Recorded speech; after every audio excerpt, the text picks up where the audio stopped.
लेकिन ब्राह्मण परिवारों को कितना मुआवजा मिल जाता है? क्या एक जान की कीमत 2 लाख, 3 लाख, 5 लाख रुपए है? ब्राह्मण परिवारों की आवाज़ कौन सा ब्राह्मण नेता जाकर उठा रहा है? कौन सा ब्राह्मण नेता ये कहता है कि हम आपके आंसू पोंछने आएंगे? आज उत्तर प्रदेश का ब्राह्मण अनाथ हो चुका है। उत्तर प्रदेश का ब्राह्मण नेतृत्व विहीन है। उत्तर प्रदेश के तमाम ब्राह्मण नेताओं को और ब्राह्मण समुदाय को मैं कहना चाहता हूं कि उत्तर प्रदेश का ब्राह्मण मंदिर का वो घंटा बन चुका है जिसे कोई भी आता है और बजा के चला जाता है। हमारे साथ आज मौजूद हैं सचिन तिवारी, जो हमेशा सनातन धर्म के लिए या फिर अगर ब्राह्मण समाज की बात कहीं पर आ जाए तो प्रदेश में कहीं पर भी अगर ब्राह्मण समुदाय खासकर अगर कोई अत्याचार कुछ ऐसे मामले होते हैं तो लगातार उनके पक्ष में खड़े रहते हैं। तो हमारे साथ मौजूद हैं सचिन तिवारी जी। सबसे पहले स्वागत है आपका। बहुत बहुत धन्यवाद। सबसे पहले तो आप सचिन भाई, सबसे पहला सवाल ये है कि हमेशा देखते हैं कि सनातन के लिए लड़ाई लड़ रहे हैं, कहीं भी कहीं ऐसा मुद्दा होता है। अभी मैंने एक जिक्र किया ब्राह्मणों को लेकर, तो खास तौर पर आप अगर कहीं देखते कोई अत्याचार होता है या फिर कोई घटना होता है इस परिवार ऐसे परिवारों के साथ, तो आप वहाँ पहुँच जाते हैं। उनकी कल रात गिरफ्तारी हो जाती है, आप भी उस गाड़ी में मौजूद थे, तो क्या पूरा घटना क्या था? देखिए, सबसे पहले तो उत्तर प्रदेश के तमाम ब्राह्मण नेताओं को और ब्राह्मण समुदाय को मैं कहना चाहता हूं कि उत्तर प्रदेश का ब्राह्मण मंदिर का वो घंटा बन चुका है जिसे कोई भी आता है और बजा के चला जाता है। अब उत्तर प्रदेश के ब्राह्मण की स्थिति ये हो गई है कि वो ना घर का रह गया है ना घाट का रह गया है। आप देख रहे हैं लगातार उत्तर प्रदेश में ब्राह्मण मिटाओ अभियान जारी है। लगातार ब्राह्मणों की हत्याएं हो रही हैं, ब्राह्मणों को मिटाने की कोशिश जारी है और जो भी सनातन के समर्थन में आवाज़ उठाता है, जो भी ब्राह्मणों की बात करता है, उसकी आवाज़ को दबाने की कोशिश की जाती है। मैं लगातार कहता रहता हूँ कि ब्राह्मण होना गुनाह है। ये लाइन मैंने सबसे पहले इस लाइन की शुरुआत की थी और मैं आज भी डंके की चोट पर सचिन पंडित ये कहते हैं कि ब्राह्मण होना गुनाह है। अगर आप ब्राह्मण हैं तो आप पर मुकदमे लिखे जाएंगे, अगर आप ब्राह्मण हैं तो आपकी आवाज़ को दबाया जाएगा, अगर आप ब्राह्मण हैं तो आपको जेल भेजने की कोशिश की जाएगी। और यही कोशिश दीपक पंडित के साथ की गई। दीपक पंडित एक ऐसा नाम जिसने लगातार सनातन समाज के समर्थन में आवाज़ उठाई, लगातार सनातन की बात की, सनातन हिंदुत्व के समर्थन की आवाज़ उठाई। उस दीपक पंडित को सुल्तानपुर घटनाक्रम से कल वापसी के दौरान गिरफ्तार किया गया। उसकी गिरफ्तारी होती है, बड़े ही अजीबोगरीब तरीके से उसकी गिरफ्तारी होती है। लगता है कि जैसे किसी आतंकवादी की गिरफ्तारी हुई। आप सोचिए कि सुल्तानपुर घटनाक्रम को कवर करने के बाद आप सब जानते हैं कि सुल्तानपुर में 70-80 ब्राह्मण बुजुर्ग की हत्या की गई। उसे बेरहमी से पीट कर दलित दबंगों के द्वारा मार दिया गया।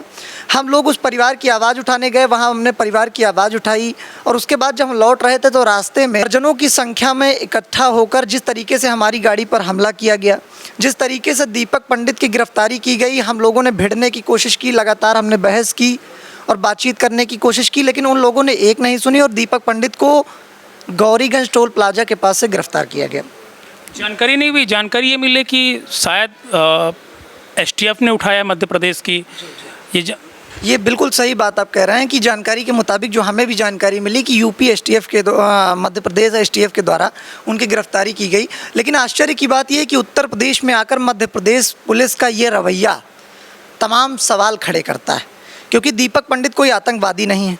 दीपक पंडित ने कोई चोरी नहीं की, कोई लूट नहीं की, कोई डकैती को अंजाम नहीं दिया। तो ऐसे आरोप पर इस तरीके से आतंकवादी की तरह गिरफ्तारी करना, गाड़ी पर हमारी हमला करना, जिस तरीके से मेरी गाड़ी पर हमला हुआ, 8-8 लोग गाड़ी पर कूद गए, जबरन घसीटने की कोशिश की गई। जब दीपक पंडित को गिरफ्तार कर रहे थे हम लोगों के बीच में खींचतान हुई, बहस हो गई, यहाँ तक कि विवाद तक की स्थितियाँ उत्पन्न हो गई। हमने बचाने की कोशिश की और मैं आज भी डंके की चोट पर कहता हूँ कि सनातन समाज का वो रक्षक आज जब मध्य प्रदेश में है या हम ये नहीं कॉन्फिडेंस के साथ कह सकते कि कहाँ पर है, किस थाने में है, कहाँ पर उसे रखा गया है। तो उत्तर प्रदेश के जानकारी कैसे होगी मध्य प्रदेश के हैं? देखिए, जो गाड़ी नंबर था उस गाड़ी नंबर पर जो हल्के विजुअल्स हमारे साथियों के द्वारा बनाए गए, उससे टोल प्लाज़ा पर हमने आधे घंटे बहस की और टोल प्लाज़ा से जो नंबर निकल कर सामने आया उससे स्पष्ट हो गया कि मध्य प्रदेश से ही रिलेटेड किसी मामले को लेकर उनकी गिरफ्तारी हुई। तो ये आश्चर्य वाली बात है। साथ ही मैं बात कर रहा हूँ उन नेताओं की खामोशी पर, ब्राह्मण समुदाय की खामोशी पर, जो लगातार खामोश रहकर एक एक ब्राह्मण युवा का बलिदान कर रहे हैं। और ऐसे ही सनातन की, हिंदुत्व की आवाज़ उठाने वाले युवा अगर बलिदान होंगे तो फिर सनातन की रक्षा कौन करेगा, हिंदुत्व की रक्षा कौन करेगा? मैं इसलिए कह रहा हूँ क्योंकि देश नहीं, हिंदुस्तान के बाहर रोहिणी घावरी लगातार चीख कर चिल्ला कर कह रहे हैं कि मेरा शारीरिक शोषण करने वाला व्यक्ति कोई और नहीं, चंद्रशेखर आज़ाद सांसद है। ऐसा भी हो सकता है कि आज जब वो सांसद बन गए तो उनकी छवि को धूमिल करने का प्रयास किया जा रहा हो। बाकायदा वीडियो विजुअल्स वायरल हुए, बाकायदा सारे तर्क रोहिणी घावरी के द्वारा दिए जा रहे हैं, देश से बाहर मुद्दे को उठाया जा रहा है।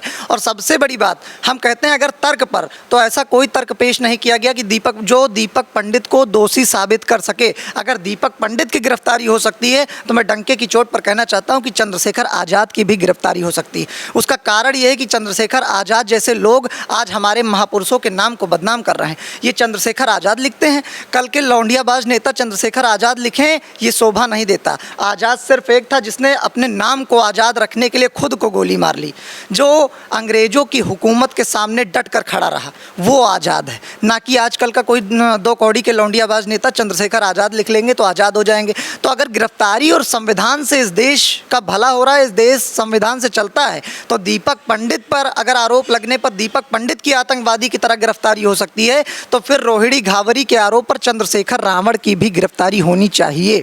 आप सोचिए कि आपने देखा कि मायावती ने एक प्रकरण, प्रयागराज में एक दलित के साथ घटना हुई तो मायावती का खून खौल गया। लेकिन मैं उत्तर प्रदेश के तमाम ब्राह्मण नेताओं को चुनौती देकर कहता हूं कि क्या उन्होंने अपनी मां का दूध नहीं पिया है? आखिर क्या कारण है जो ब्राह्मण नेताओं का खून नहीं खौलता है? क्या कारण है जो उन्होंने अपने जमीर से समझौता कर लिया है? क्या राजनीतिक मामले में खून खोले भाई? आप सोचिए कि सुल्तानपुर में ब्राह्मण की हत्या हुई, कानपुर में ब्राह्मण को बेरहमी से पीट दिया गया, मार दिया गया, मध्य प्रदेश के ब्राह्मण को बेरहमी से एक्शन तो हुआ ना, पुलिस पर एक्शन किया गया। क्या एक्शन किया गया? सस्पेंड कर दिए गए सभी। एक काकोरी कांड हुआ है और पूरा विपक्ष लगातार जोर शोर से उस परिवार को आर्थिक लाभ से लेकर हर चीज़ दिलाने की मांग रख रहा है। लेकिन ब्राह्मण परिवारों को कितना मुआवजा मिल जाता है? क्या एक जान की कीमत 2 लाख, 3 लाख, 5 लाख रुपए है? ब्राह्मण परिवारों की आवाज़ कौन सा ब्राह्मण नेता जाकर उठा रहा है? कौन सा ब्राह्मण नेता ये कहता है कि हम आपके आंसू पोंछने आएंगे? आज उत्तर प्रदेश का ब्राह्मण अनाथ हो चुका है, उत्तर प्रदेश का ब्राह्मण नेतृत्व विहीन है और यही ब्राह्मण नेता अपने ही समाज को दीमक की तरह खा रहे हैं, जिसके चलते ब्राह्मण मंदिर का घंटा बनकर रह गया। किसी भी पार्टी ने कोई मुद्दा नहीं उठाया इस मामले में। आप सुल्तानपुर की घटना देख लीजिए, आपने कानपुर में देखा, कानपुर में बेरहमी से ब्राह्मण व्यक्ति की पीट कर हत्या की गई। जो दलित चिल्लाते हैं, आप बताइए कौन सा ब्राह्मण नेता जो कहता है सिर्फ ब्राह्मणों की बात करेंगे? कौन सा क्षत्रिय नेता है जो कहता है, क्या मुख्यमंत्री योगी आदित्यनाथ कहते हैं कि मैं सिर्फ ठाकुरों का मुख्यमंत्री हूँ? लेकिन चंद्रशेखर आज़ाद कहता है कि मैं दलितों का नेता हूँ। तो आप बताइए, जातिवाद चंद्रशेखर आज़ाद जैसे लोग करते हैं कि ब्राह्मण, क्षत्रिय या सवर्ण नेता जातिवाद को बढ़ावा देते हैं? आप सोचिए, आरक्षण के नाम की रोटियां ब्राह्मण क्षत्रिय थोड़ी तोड़कर खा रहा है।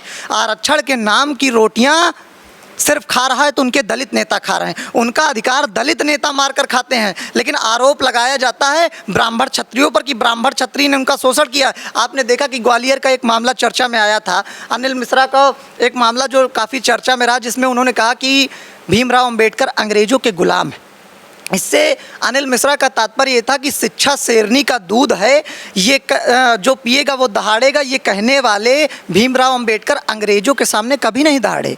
उन्होंने हमेशा अंग्रेज़ों की जी हुजूरी की और इस बात के प्रमाण उन्होंने स्वयं ही लिख कर रखे हैं। अब आप सोचिए कि एक छोटी सी टिप्पणी हुई तो अनपढ़ जाहिल नीले कबूतरों ने पूरा ग्वालियर जाम करने की बात कर दी। अनिल मिश्रा की हत्या की धमकियां आने लगी, अनिल मिश्रा को जान से मारने की बातें होने लगी। लेकिन आप सोचिए कि ब्राह्मणों की तरफ से कौन गया?